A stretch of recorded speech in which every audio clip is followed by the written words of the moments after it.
Bismillah, Alhamdulillah, wassalatu wassalamu ala Rasulillah, amma ba'du. Anakku kelas 11 SMK Muhammadiyah 1 ketemu lagi yang saya cintai.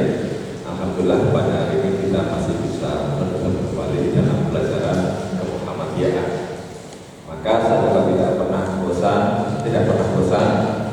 mengajak mengenal sejarah tokoh-tokoh pendiri Muhammadiyah.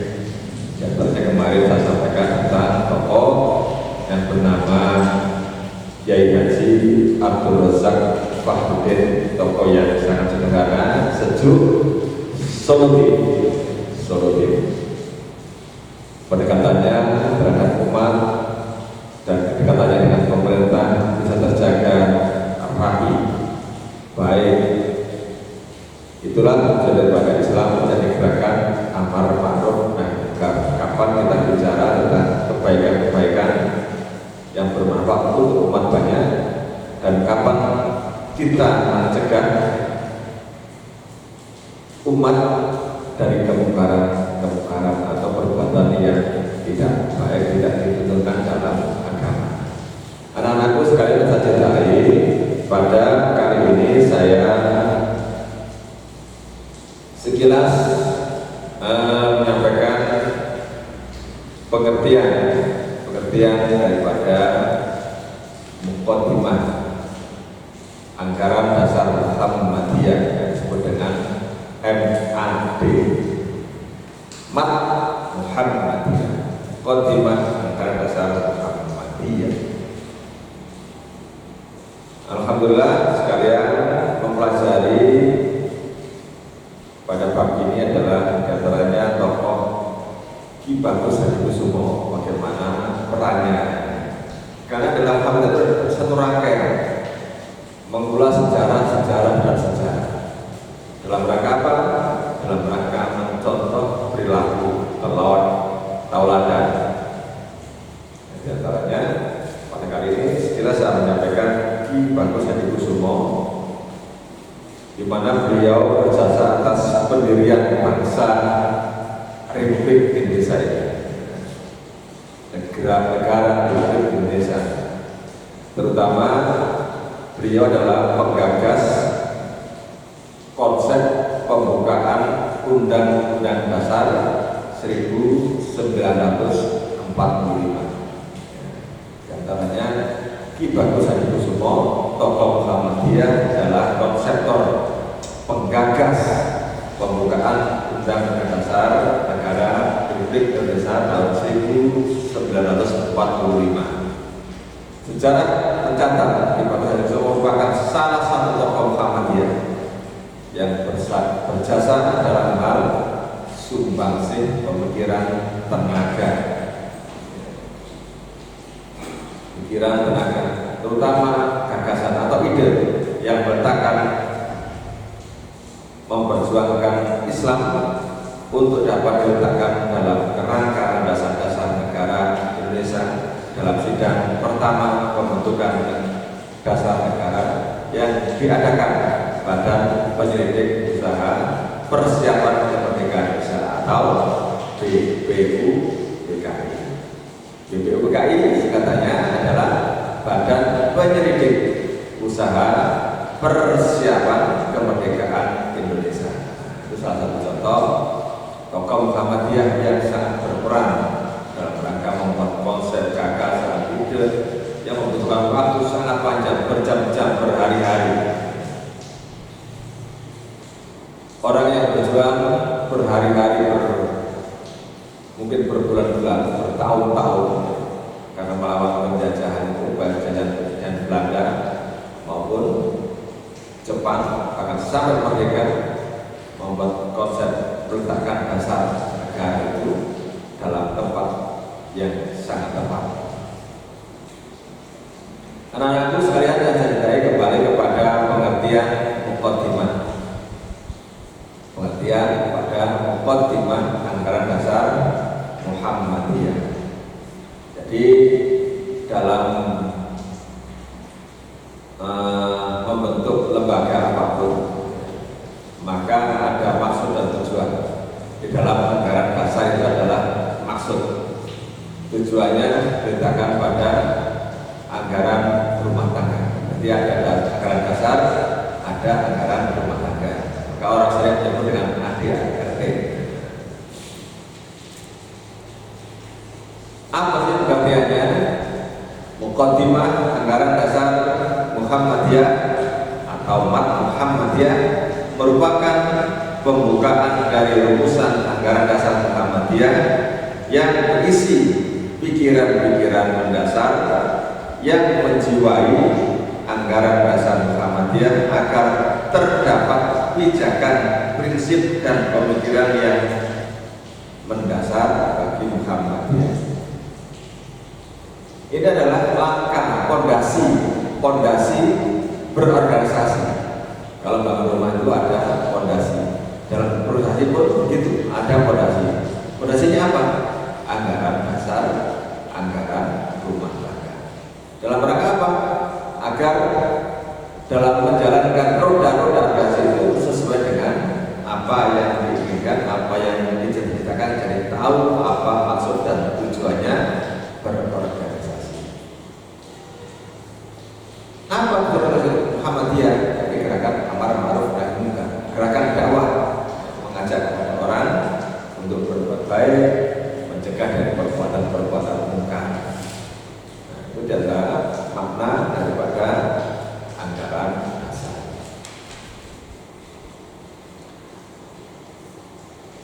Ideologi Muhammadiyah adalah paham Islam dalam Muhammadiyah, sistem gerakannya. Adapun paham agama dalam Muhammadiyah tercantum dalam berbagai keputusan resmi seperti masalah 5. Apa masalah 5 itu? Agama, ibadah, dunia, sabilillah, ijtihad. Sebagaimana sering saya sampaikan, agama itu apa sih? Agama itu dari bahasa Sanskerta. Kalau bahasa Arabnya jelas ad-din. Ya, ad-din. Agama itu dari bahasa Sanskerta. A berarti tidak, gama kacau, berarti sama dengan kacau. Jadi agama itu adalah tatanan, merubah tatanan apa saja, sosial, politik, budaya, ekonomi yang tidak beraturan menjadi punya aturan.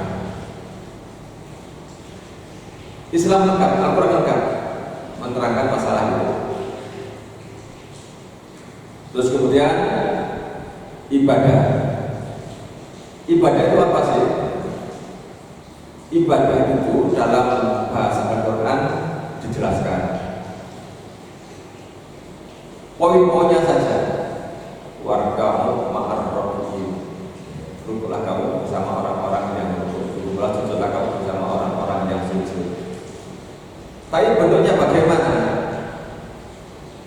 Bentuknya bagaimana? Maka dijelaskan lewat as-sunnah, lewat hadis yang disiapkan oleh Rasulullah. Bagaimana shollu kama ra'aitumuni usolli. Sholatlah kalian sebagaimana aku menjalankan sholat ini. Baik gerakan, ucapan,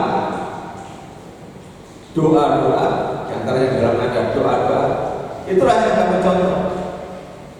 Maka jangan kalian menambah-nambahi dalam hal ibadah. Misalnya dalam hal bacaan, terus kemudian menambah agama ibadah baru, ada namanya sholat berbuka termasuk doa-doanya. Itu dalam agama tidak dijelaskan. Apabila kita menjalankan ibadah itu, maka kita dikategorikan bid'ah karena menambah-nambahi baik dalam bacaan sholat maupun membuat ibadah sholat baru. Puasa juga begitu. Tuntunannya puasa itu diberikan oleh Rasulullah. Sahur ya di akhir imsak, maka diakhirkan menjelang subuh itu kemudian bersegeralah kamu untuk berbuka. Karena orang-orang dahulu itu banyak yang berpuasa, sebagaimana dicontohkan oleh orang-orang dahulu. Puasanya bagaimana? Ada yang puasa belum, ada yang puasa sehari full tidak makan, tidak minum. Ada yang puasa putih, apa yang dimakan itu serba putih, tidak dicampuri makan-makan lain, lauk-lauk. Ada yang puasa 3 hari kemudian ada orang yang itu sampai puasa 21 hari, 7 hari, 40 hari. Islam tidak mengajarkan. Bagaimana kalau ada orang seperti menjalankan seperti ibadah seperti itu yang tidak dicontohkan oleh Rasulullah? Maka orang itu dikatakan ahli bid'ah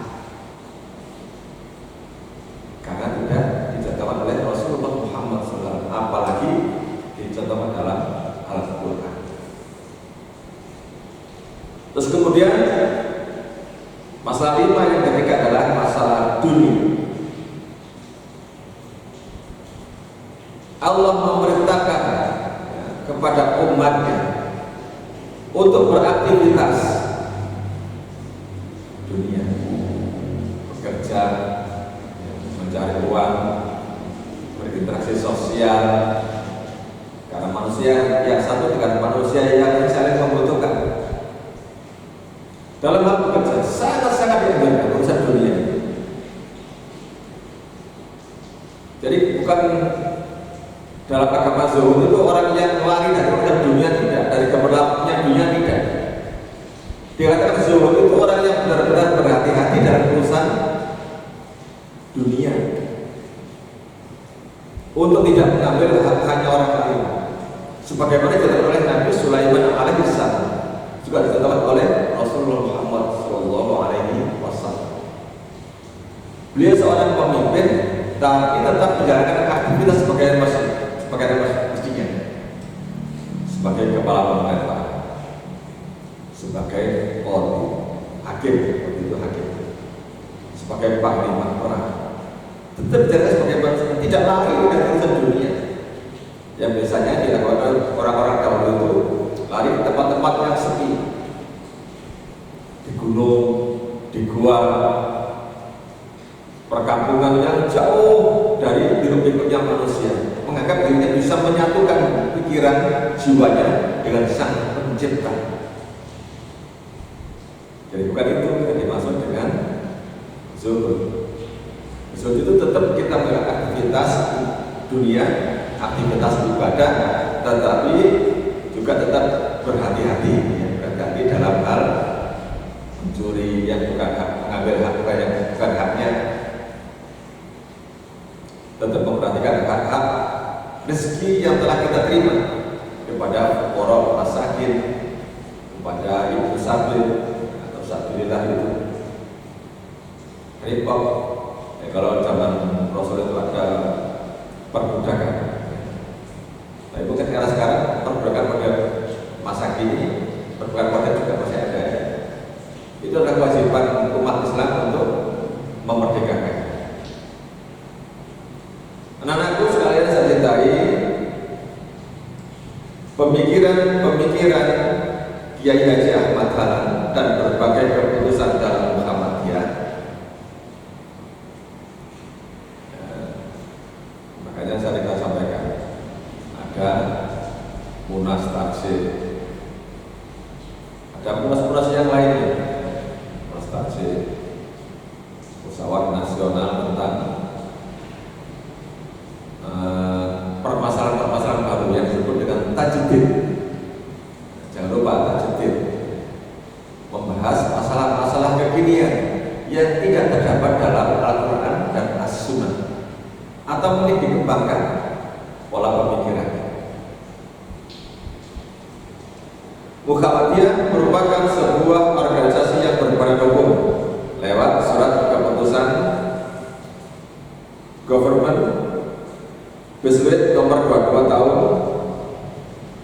22 Agustus tahun 1914. Adapun satu persyaratan organisasi yang berbadan hukum haruslah memiliki anggaran dasar rumah tangga. Ibarat sebuah negara harus memiliki sebuah undang-undang dasar.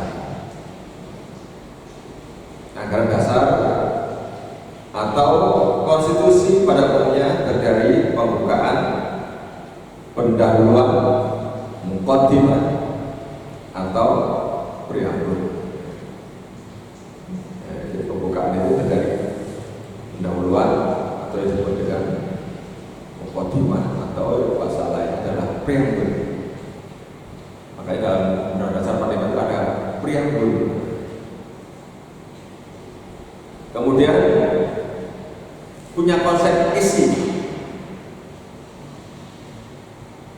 relnya nanti berjalan lewat rel ini. Ditinjau dari segi hukum, muqaddimah anggaran dasar atau pembukaan undang-undang dasar memiliki kedudukan lebih tinggi dari undang dasar negara, itu kedudukannya lebih tinggi derajatnya, serta terpisah dari batang tubuhnya, dan diuraikan lewat maksud dan tujuan. Meskipun demikian, muqaddimah anggaran dasar atau yang disebut UUD tersebut tetap terjalin dalam hubungan berasal dari organisasi atau lembaga atau badan hukum lainnya. Muqaddimah anggaran dasar atau UUD memuat pokok-pokok pikiran yang sangat fundamental yang di dalamnya tertuang suatu pandangan hidup, tujuan hidup, serta cara atau alat untuk mencapai tujuan hidup atau yang disebut dengan sesuatu yang dicita-citakan, yang dituangkan dalam pasal-pasal. Makanya dalam anggaran dasar itu ada pasal-pasal, ada bab, ada pasal-pasal untuk dalam rangka menjelaskan, ada maksud, ada tujuan. Itulah anak-anak sekalian yang dimaksud dengan muqaddimah anggaran dasar Muhammadiyah. Anggaran dasar Muhammadiyah. Jadi apa yang dimaksud dengan pengertian muqaddimah anggaran dasar? Nanti saya jelaskan pada materi berikutnya sistematika rumusan muqaddimah. Karena di dalam rumusan Muhammadiyah itu terdiri dari surat Al-Fatihah sebagai penyemangat dan doa, pernyataan atau ikrar. Makanya di dalam anggaran itu ada, anggaran dasar itu ada apa ya, semacam kesaksian. Raditu billahi robba wa bil islam dina wa bil muhammadin nabi ya wa rasulah. Kemudian diktum atau matan Muhammadiyah yang dasar jelaskan nanti rinci sekali. Itulah anak-anak sekalian, mudah-mudahan materi yang sedikit saya sampaikan tentang makna dari muqaddimah bisa dipahami.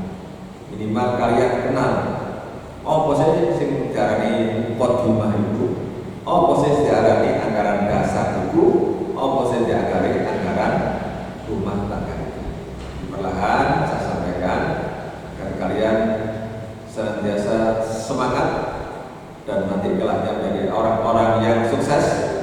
Karena dimanapun kalian berada, kalian tidak pernah lepas dari aturan-aturan, termasuk anggaran dasar rumah tangga. Akhirnya, bila taufik wal hidayah. Wassalamualaikum